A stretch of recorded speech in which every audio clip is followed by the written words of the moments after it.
네, 미국에서 또 소비자 물가지수가 급반등을 하면서 미국의 또 기준금리 인상 속도가 빨라지지 않을까 이런 우려가 가속화되고 있는 상황입니다. 국내에서도 지금 2월 수출이 나왔는데 설 연휴 조업일수 감소로 인해서 좀 감소가 된 것으로 나오고 있거든요. 자세하게 좀 알아보면서 국내 증시 과연 전망은 어떻게 볼 수 있는지 경기를 바탕으로 좀 도움 말씀 들어보겠습니다. 서강대학교의 김영익 교수 모셨습니다. 어서 오세요. 네, 안녕하십니까. 네, 일단 최근의 경기 동향을 바탕으로 주가 전망은 어떻게 하고 계세요? 뭐 아직 좀 더 떨어질 여지가 남아 있다고 생각하고 그래요. 있고요. 예. 뭐 하반기는 좀 반등하리라고 보고 있습니다. 사실 그동안 제가 작년 하반기부터 좀 주식시장에서 좀 조심스러운 말씀을 드린 거는요. 맞아요. 주가가 가대평가됐다. 그 이유는 풍부한 유동성 저금리 때문이다. 그런데 올해 물가가 오르니까 금리 통화 정책을 전환할 수밖에 없다. 그리고 시차를 두고 경기가 나빠질 것이다. 그래서 우리 코스피는 작년 뭐 6월 이후로 한 20%뭐 조정 받았고 네. 미국 주가는 이제 조정 초기라고 생각하고 있습니다. 지금까지 조정은 통화 정책 방향 전환, 금리 인상. 우리는 미리 서였고 미국도 조만간 할 건데요. 그 충격이라고 보고 있고요. 이제 한 번 더 실물 경제가 둔화되면서 그 충격이 한 번 남아 있다. 이때가 주식을 좀 싸게 살 기회다. 그래서 제가 계속 말씀드린 것은 올해 주가가 좀 많이 네. 떨어질 수 있습니다. 이때 그 주식을 좀 싸게 사십시다. 이런 말씀을 드린 겁니다. 네, 그렇군요. 충격이 언제쯤 다시 나올 것으로 몇 월 정도 그렇게 예상을 하고 계신 거예요? 저는 뭐 2분기 초반 2분기 초. 정도라고 네. 초중반이라고 보고 있습니다. 4월, 5월. 그때 네. 되면은 모든 경제 지표들이 아주 둔화되는 모습이 나올 거거든요. 예를 들어서 우리 선행지수는 작년 6월을 고점으로 계속 하락하고 있고요. 미국도 5월을 고점으로 계속 하락하고 있거든요. 물론 그 OECD 기준, 통계청 기준 약간 차이가 있습니다만은 아마 2분기 초반에는 1분기 기업 실적, GDP 성장률 이런 것들이 데이터가 나오거든요. 네. 특히 그 미국 데이터가 좀 충격을 주리라 보고 있습니다. 애틀란타 연방준비원회 얘가 예측력이 높은데요. 미국 1분기 GDP 성장률을 0.14% 정도로 지금 전망하고 있거든요. 네. 아마 이런 것들이 나오면서 그동안 뭐 금리는 좀 오르더라도 경기가 좋고 기업 수익이 늘어나기 때문에 주가가 오를 수 있다. 별로 안 떨어진다. 이런 이야기가 나왔었는데 이런 거 실물 충격이 나오면은 주가가 뭐 2분기 초반에 한 번 더 하락할 수 있다고 보고 있습니다. 네, 그때는 매수의 기회가 될 것이다라고 말씀해 예, 예. 주셨습니다.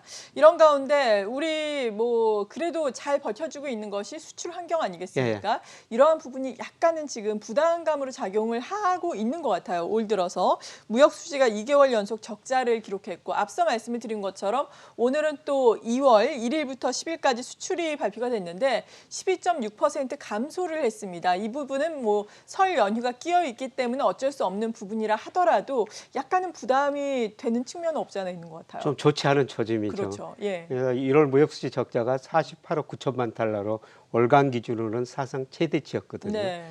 그런데 우리나라가 이렇게 무역수지 적자가 났던 거는 2008년 글로벌 금융위기 직전이었었어요. 그래서 2008년 1월 달에도 무역수지 적자가 큰 폭으로 적자가 나고 네. 몇 달 적자 나면서 글로벌 경제가 상당히 어려워졌거든요. 물론 우리 무역수지 적자가 이렇게 많이 난 것은 사실 원자재 가격이 너무 많이 올랐죠. 유가도 많이 오르고 가스, 석탄 가격 이런 것들이 많이 오르고 대표적으로 유가가 많이 올랐어요. 네. 예를 들어서 작년 1월 달에 우리나라 원유 도입 단가 배럴당 뭐 51달러였는데 올 1월 보니까 82달러로 급증했네요. 뭐 50% 이상 올라버렸거든요. 그러다 보니까 우리 무역수지 적자인데요. 문제는 앞으로 세계 경제 성장이 둔화될 거라는 겁니다. 그러면 수출 증가세는 둔화되고 원자재 가격 저는 하반기 가면 떨어질 거라고 생각하는데요. 네. 그런데 상반기에는 높은 수준 유지하기 때문에 뭐 3, 4월까지는 무역 수지가 적자일 가능성이 높다 이렇게 볼 수가 있겠습니다. 네, 우리나라 같은 경우에는 아무래도 뭐 원자재 수입해서 만들어서 또 수출을 그렇습니다. 하기 때문에 예. 원자재 가격 급증이 상당히 부담이 될 것 예. 같아요. 경상수지 측면에서도 이 부분도 악영향이 불가피한 거죠. 경상수지는 그래도 상대적으로 나을 것 같습니다. 아, 그래요? 예. 뭐 어제 우리나라 작년 경상수지 흑자가 발표됐는데 883억 달러. 뭐 GDP 대비 5% 이렇게 경상수지 흑자가 GDP의 5%가 안 나라는 세계에서 별로 없습니다. 다행이네요, 그 근데 부분은. 올해 무역수지 흑자는 줄어들 텐데요. 네. 그런데 우리가 98년부터 계속 경상수지 흑자가 나고 있어요.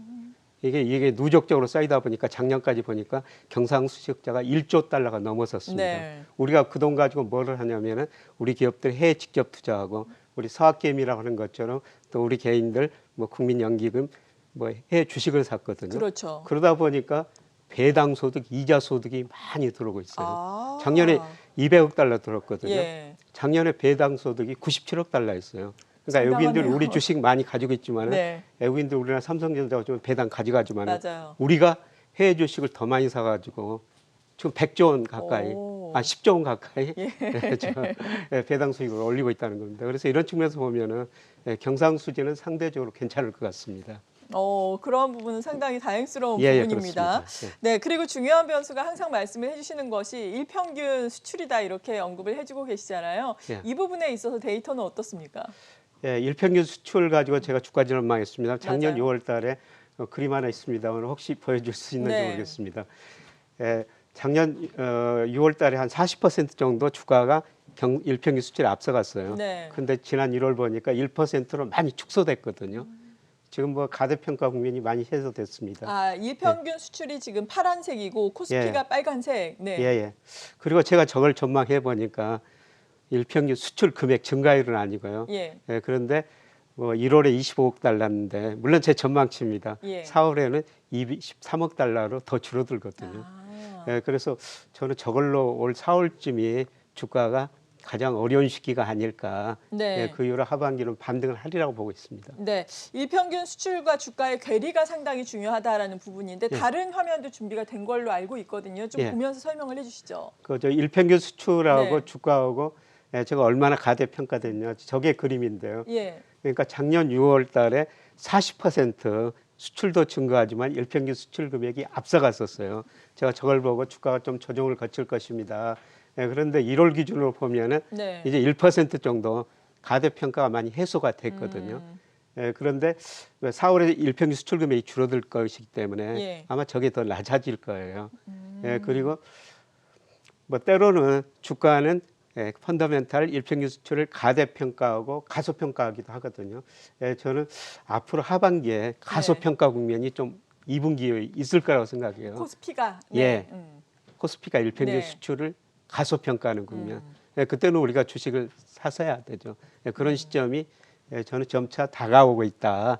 이렇게 지금 보고 있습니다. 네, 다가오고 있다는 점은 다행인데 예. 다가올 때까지는 좀 출랑님이 어쩔 수는 없을 것 같습니다. 그렇죠? 예, 그렇습니다. 예. 조금 참으면 될 것 같습니다. 조금 참아야 되겠습니다.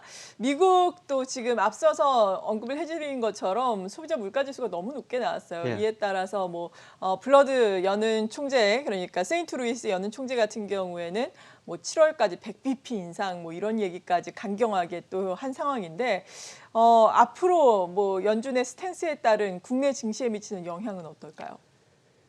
예, 미국 물가 좀 심각하죠. 그래서 대통령까지 바이든 대통령까지 네. 나가가지고 대국민 성명을 했던데요. 예, 그만큼 미국 물가가 심각하다는 겁니다. 그래서 아마 3월에 0.5% 포인트 올리고요. 뭐 그 다음에 5월, 6월에 또 FOMC 또 올릴 것 같습니다. 네. 그래서 상반기 말쯤 되면 1% 포인트 정도 1% 정도 될 텐데요. 예, 그런데 미국 경제 성장률이 제가 보기에는 많이 둔화되고 있어요. 그러니까 연준 위원들이 좀 고민을 많이 할 것 같습니다. 네. 이 물가는 높은데 경제 성장이 둔화되고 부분적으로 스태그플레이션 현상이거든요. 그래서 하반기 후반으로 갈수록 금리는 저는 못 올릴 거라고 보고 있습니다. 그럼에도 불구하고 미국 주식시장은 이제 하락 국면 저는 초기라고 보고 있거든요. 네. 왜냐하면은 경기가 둔화될 것이기 때문에 올해 미국 경제 성장률을 많은 전문가들이 낮추고 있습니다만 예. 그 낮춘 것보다 제가 보기에는 훨씬 더 나쁠 것 같습니다. 그래서 미국 주가가 조정을 보이면 우리 주가도 같이 조정을 보일 수밖에 없는데요. 그런데 우리 주가는 미리서 조정을 작년 하반기부터 그렇죠. 20%까지 조정 받아버렸어요. 미국 주가는 이제 조정이거든요. 그래서 투자자 입장에서 보면은 이제 미국보다는 저는 우리 주식을 더 관심을 가지셔야 된다. 올해는 저는 그런 네. 시기라고 보고 있습니다. 네, 예. 그렇군요. 미국 증시 지금 경제도 둔화가 될 것이기 때문에 조정이 더욱 이어질 수 있겠다. 다만 우리 증시는 조정을 받은 이후에 강하게 또 반등할 수 있겠다. 이렇게 예. 정리를 해보면 되겠습니까? 네, 서강대학교의 김영익 교수와 함께 경기를 바탕으로 한 증시 전망 나눠봤습니다. 감사합니다. 네, 고맙습니다.